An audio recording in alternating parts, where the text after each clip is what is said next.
So in this lesson, we're dealing with hypothesis testing. This is going to be for like population proportions.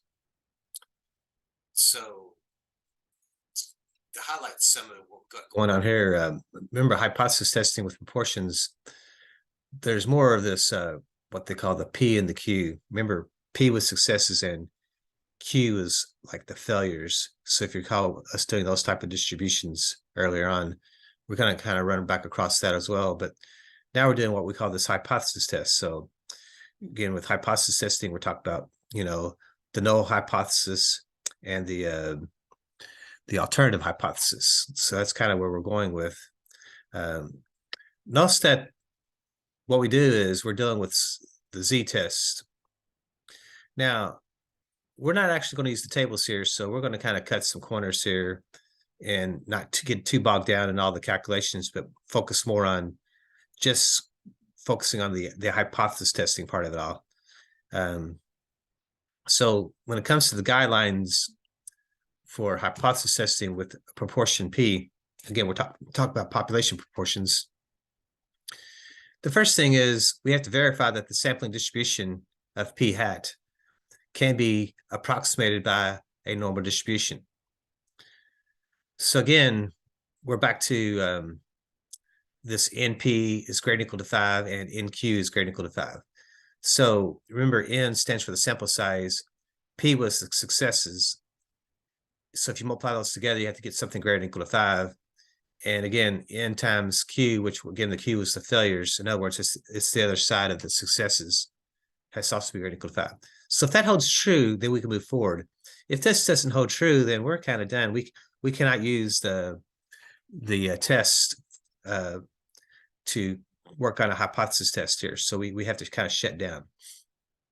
So once we kind of verify that we have a normal distribution possible, we can kind of go to our bell-shaped curve again.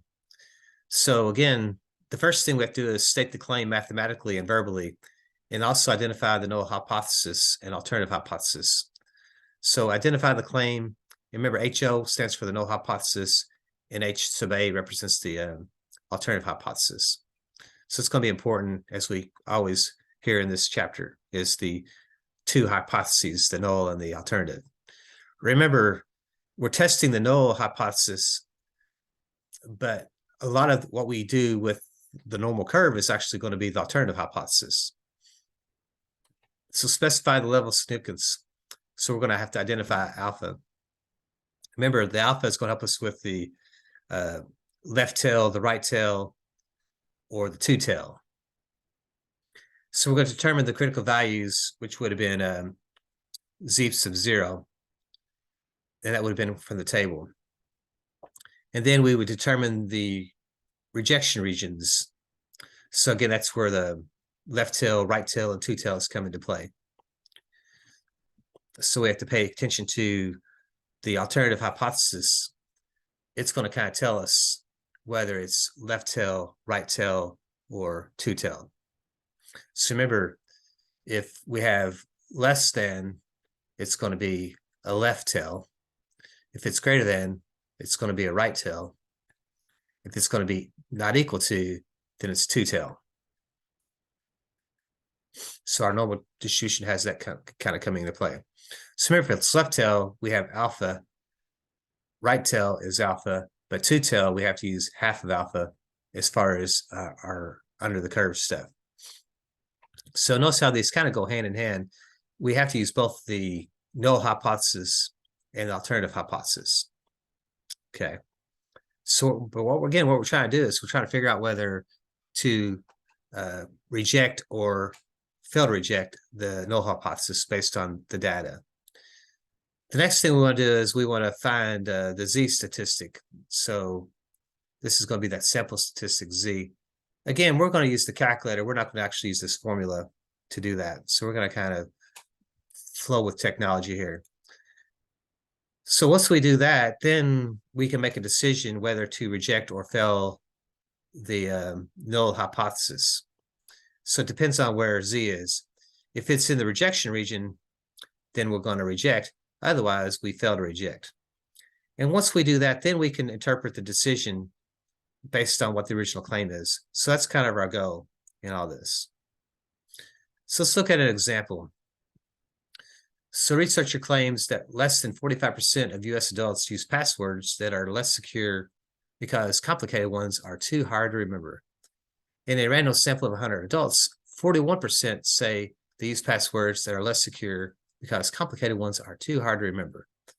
At alpha equals 0.01, is there evidence to support the researcher's claim? Okay. So again, the first thing is, can we actually perform a hypothesis test on it? So what I have to pick up on is first is what N is. Notice how we have 100 adults and what P is. So P is the population statistic, which is the 45%. So that's going to be actually 0.45. So what we have to do is we have to multiply N times Q, which would be 100 times 0.45, which actually equals 45. And does 45, is it greater or equal to 5? Well, yeah, it is. So that's good. So then we also have to identify what Q is. Q is going to be 1 minus 0.45, which actually in this case I can do that. That's 0.55. I don't need a calculator for that. So again, we're multiplying 100 times 0.55, which is actually 55. So 55 is also clearly greater or equal to 5. So this tells me that we can proceed on with our problem and work on determining what the hypothesis test is. So let's see here. We got lost my 5 there. Kind of jumped on me here. So the second thing is we want to actually do the hypothesis testing. So that's this H sub 0 and this H of A. Now remember, H sub 0 has to be the equalities. So we're either looking at less than or equal to, greater than or equal to, or equal to. Those are the three different inequalities, or equalities, I should say, for the null hypothesis. So the alternative hypothesis will be the ones without the equalities in them. So again, what we pick up on is, what's the claim? So the researcher claims that less than 45% of US adults use passwords that are less secure because complicated ones are too hard to remember. That's our claim. And also how they use less than is this symbol here, 45%. So since that's less than, that actually becomes our alternative hypothesis. So P is going to have to be less than 0.45 if I change it to decimal. So that means that the null hypothesis is going to be P is greater than or equal to 0.45. So it's going to be the other side of that. So if one of them was less than, that one's got to be the greater than or equal to. And remember, the claim is this one down here. So our claim is less than 45%. So from there, what we want to do is we want to identify the z-score. So what we pick up on is, since this is left-tailed, we know that z sub 0 is going to have to be a negative value, and this is going to be the region we're in. And remember, this region is going to be based on what alpha is. So alpha was this 0.01. So what I can do to find my z sub 0 is I can use my calculator. So let me slide this over so we don't totally lose it. So to find the z sub 0, we're actually going to use the inverse norm. That can be found under this distribution, so that's above vars. So if we hit the second vars button, notice number 3 is the inverse norm.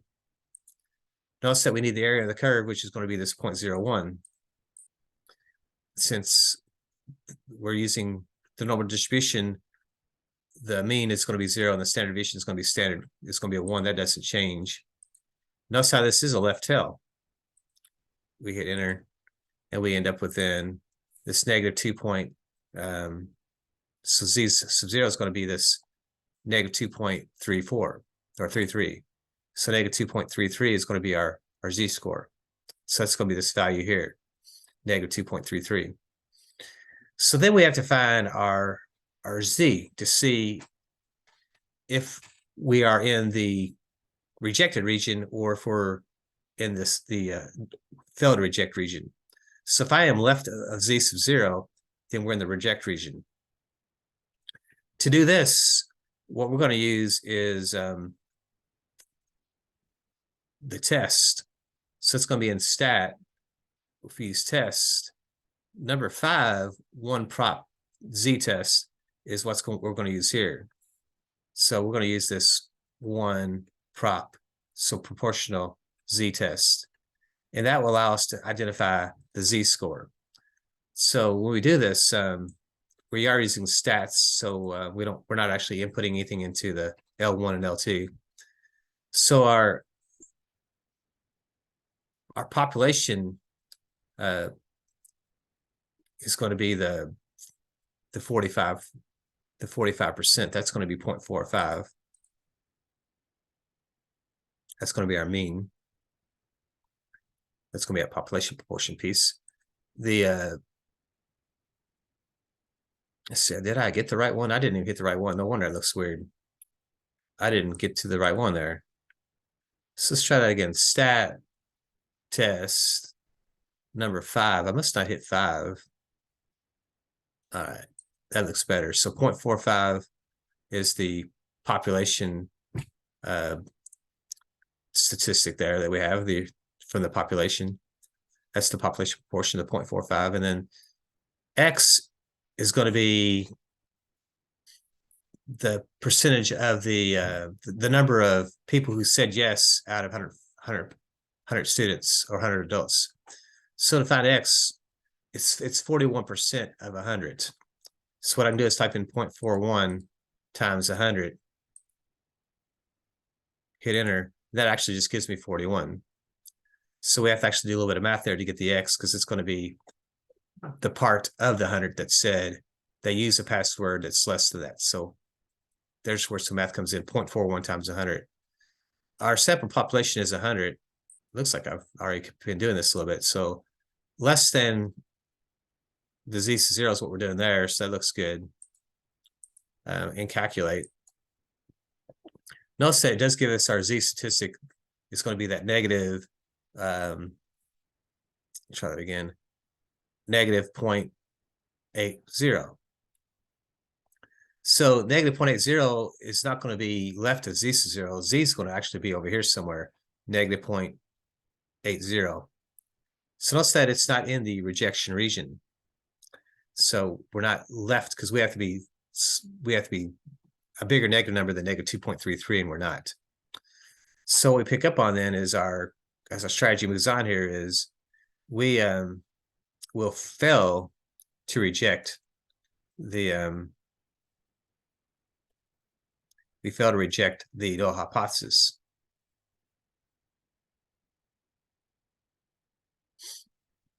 So if we fail to reject the null hypothesis, we're kind of accepting it. So that means we are not accepting the claim. So we're not supporting the claim. So there's not enough information to support the claim.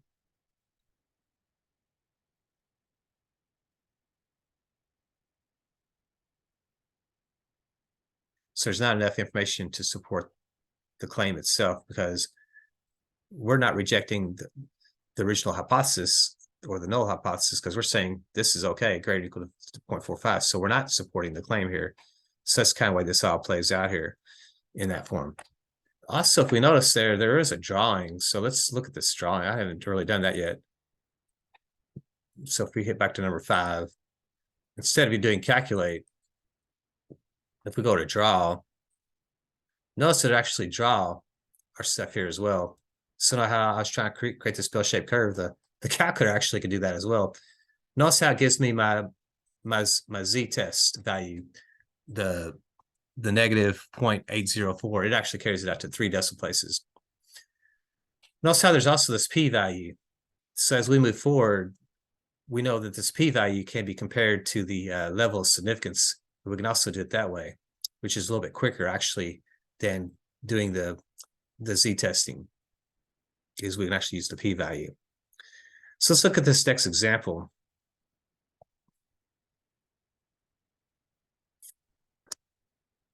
So example 2, the hypothesis test for the proportion. So again, we're talking about the population proportion.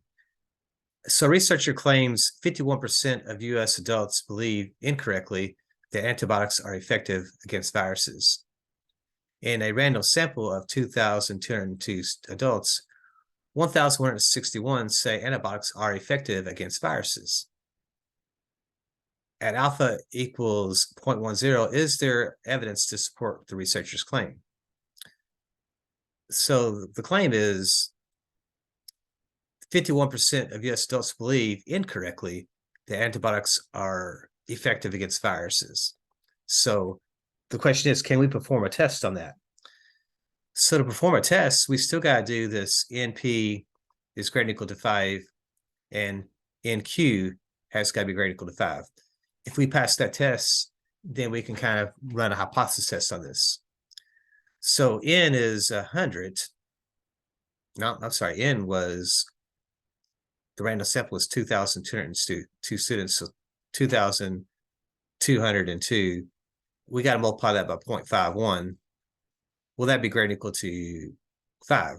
Well, it looks like it probably will be because it's such a big number. So if we go ahead and use the calculator though, so 2,202 times 0.51, that's 1,000. So that's clearly going to be greater than equal to 5. If I do N times Q, is it greater than or equal to 5? Again, we have this 2,202 adults, and 1 minus 0.51 is actually going to be 0.49. So if we do that, we're going to probably clearly again get something greater than or equal to 5. So 2,202 times 0.49, we're getting 1,000. So that's clearly going to be big enough. So we can move on with our tests. So again, our claim is 51% of US adults believe. So notice how this is actually, they're saying exactly 51%. So this is kind of an equality. So when I do my null hypothesis, we have H sub 0, and we're going to say P equals 0.51, because remember, that's the equality. And the alternative hypothesis is going to be P does not equal 0.51. So we have that kind of going on here. Let me go ahead and create this, copy this guy here as well.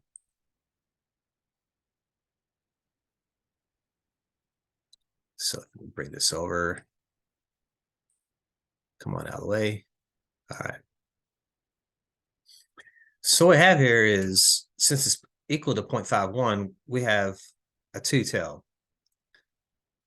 So we have a z sub 0 over here, and we have a, or we call it negative c sub 0, if you will, and z sub 0 over here. So we have two regions to deal with.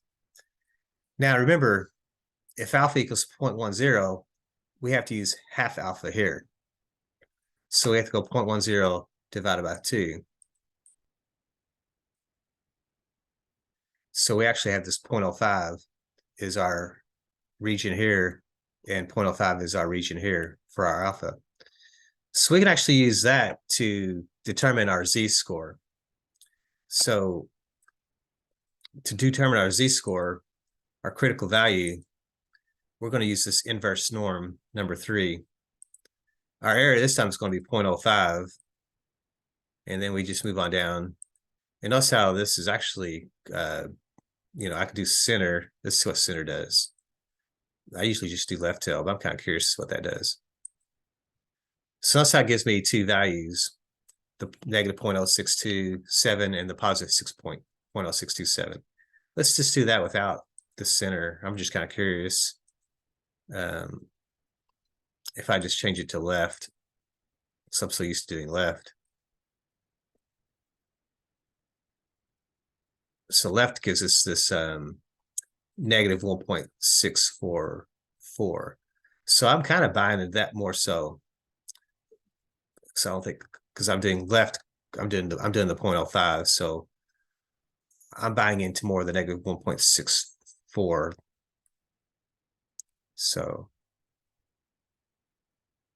if I do the center, I wonder if I was supposed to leave it as 0.10. Let's see if that made a difference if we did that. So if I do second distribution, if I do 3, if I left that as 0.10 and call that center, what if that would give us those values? No, it doesn't give those values either. I don't know what center actually is, so I'm used to doing left, so that makes better sense in there. So we're getting this negative 1.64 over here, and we're getting this 1.64 over here as well, since it's symmetric. So I'm going to stick with the left because I feel good about that. All right. I'm not understanding all of this. It's in the calculator still. So again, we did the distribution. We did number 3, and we have to do half alpha, so it's going to be 0.05. And we did left, and that gave us this negative 1.64. And then the other side would be 1.64. So those are going to be our rejected regions. So then from there, I still got to find the z-score, the sample statistic, the z. So from there, we can do the stat. And we want to do number 5, the one prop z-test. So this time, our p was this 0.51%. Our sample, this is how many people actually said they believe in this.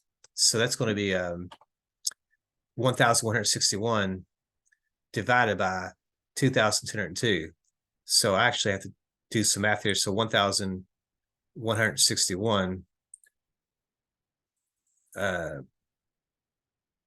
divided by, actually I take that back. They gave it to us. That is X. So 1,161 is the number of people who said yes. So we don't have to find it. They gave it to us.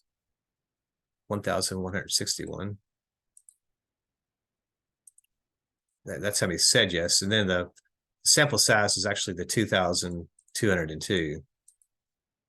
And this one was actually the 2-tail, so it's the not equal to. And if we calculate that, we end up with the sample statistic would be that z would be 1.62. So 1.62 is actually going to be a shade short of 1.64. So it's still going to be in the rejected region. So again, if I want to do the drawing, I'm kind of curious what that drawing looks like as well. Just kind of have some fun here, but you may not want to do all this, but it's kind of interesting to kind of keep learning about some of this stuff here, what the calculator can do. So that's how it does give us our 2-tail. Notice how it does give us our z-score of this 1.62, and notice how it does give us this p-value of 0.1054. So we'll talk about that p-value here in a little bit. So what happens is 1.62 makes us fall short of the rejection region. So again, we are failing to reject.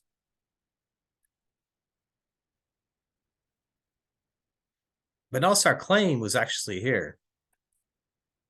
Our claim was equal to 51%. Since we're failing to reject, we're kind of concluding that we're keeping the null hypothesis. We're keeping the claim.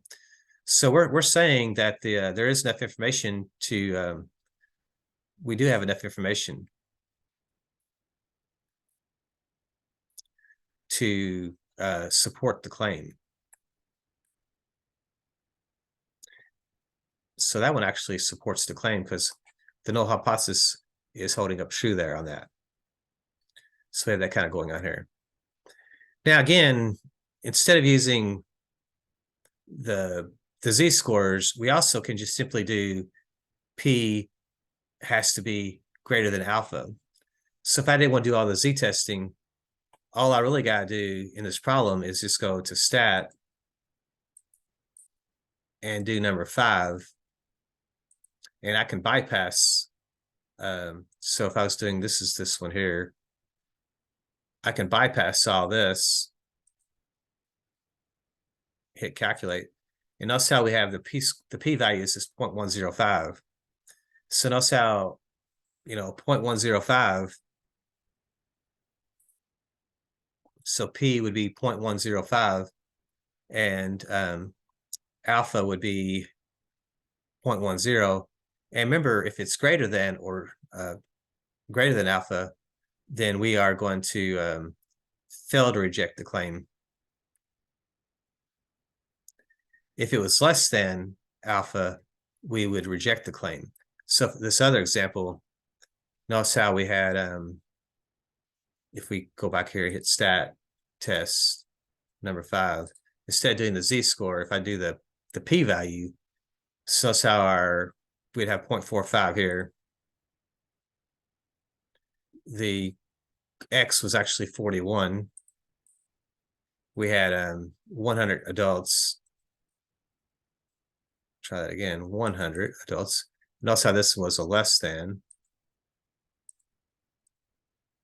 If I go down to calculate, notice how we got the p-score was 0.210. So notice how, again, that is greater than the p-value, the alpha value, which is 0.01.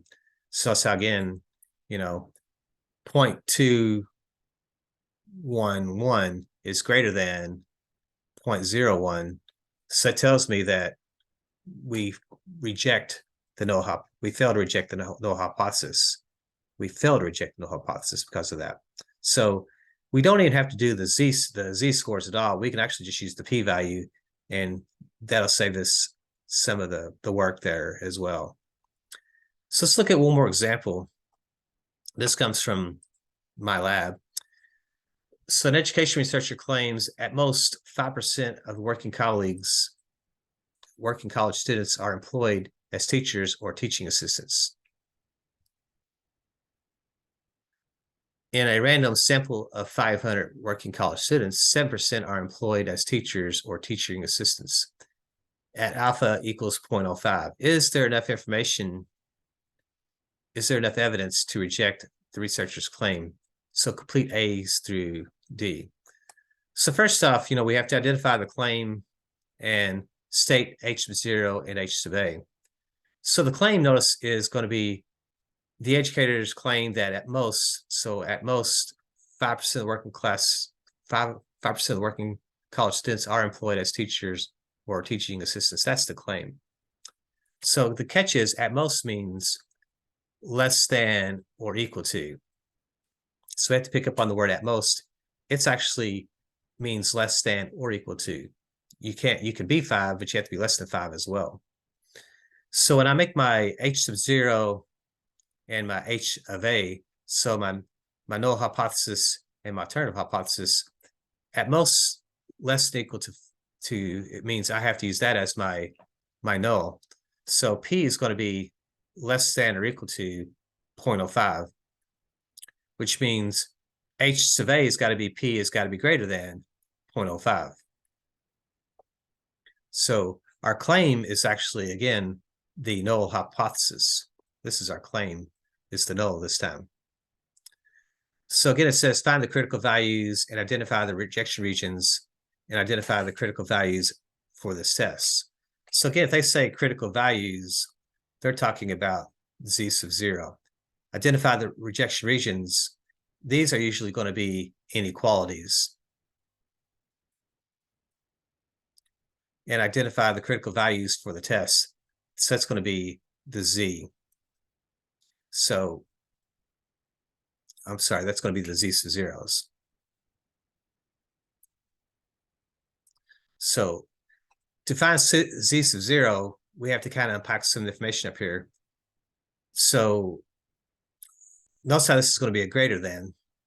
So, if I was looking at my graph here, I'm going to see if I can pull one of these back down here again.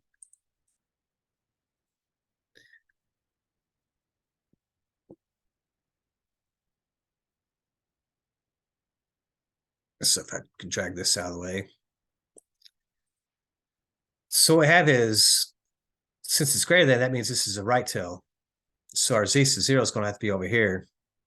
And this is going to be our rejected region, is going to be to the right of that. So again, our alpha was going to be see if we can find this alpha. So alpha is going to be this 0.05. So if I want to find C sub 0, again, I can use the inverse norm on the calculator. That's number 3. Alpha is 0.05. But notice how this is, I'm going to use left again. I like using left. So negative 1.644. But notice how negative 1.64 would have been over here. Since we're right-tailed, it's actually got to be a positive. So we're going to say 1.64 for that.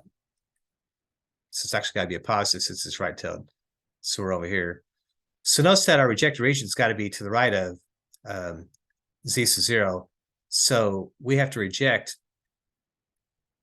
if Z is actually to the right of Z sub 0. That means it's got to be greater than 1.64. That's what we're looking for there, would be that. So that would be our rejected region. So what's the standardized test statistic? So if we want to find Z, that's where that stat comes in. So if it's stat, we come over here to number 5. And again, our P was actually the claim was 5%, so that's going to be 0.05.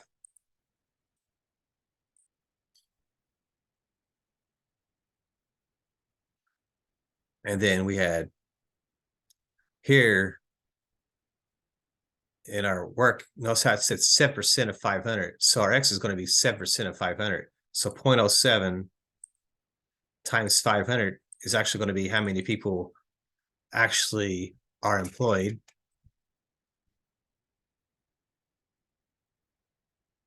So that'd actually only be 35. So make sure I did that right again. So 0.07 times 500. So that's how many people actually are employed. So the sample size is actually 500. And notice how this is actually greater than, so this is going to be a right tail. We do our calculations. Notice that our Z statistic is actually going to be this 2.05. So Z would equal 2.051 or just 2.05. So 2.05 is going to be over here. It's going to be in the rejected region. Okay. So as we move forward, decide whether to reject or fail to reject the null hypothesis, and then interpret the decision in the context of the original claim. So again, the null hypothesis is we're actually going to reject it. Now the question is, where is our claim at? Our claim was actually the null hypothesis, so we're actually rejecting the claim. So if we're rejecting the claim, then we're saying there is evidence to reject the researcher's claim. So we do have enough information here because since we are rejecting the claim, so we are saying there is enough information to actually reject the claim here in that sense, because we're seeing that from that. So that's kind of how we go here. So we do reject because we're in the rejected region. So that means there is enough information to actually reject the researcher's claim in that sense based on this.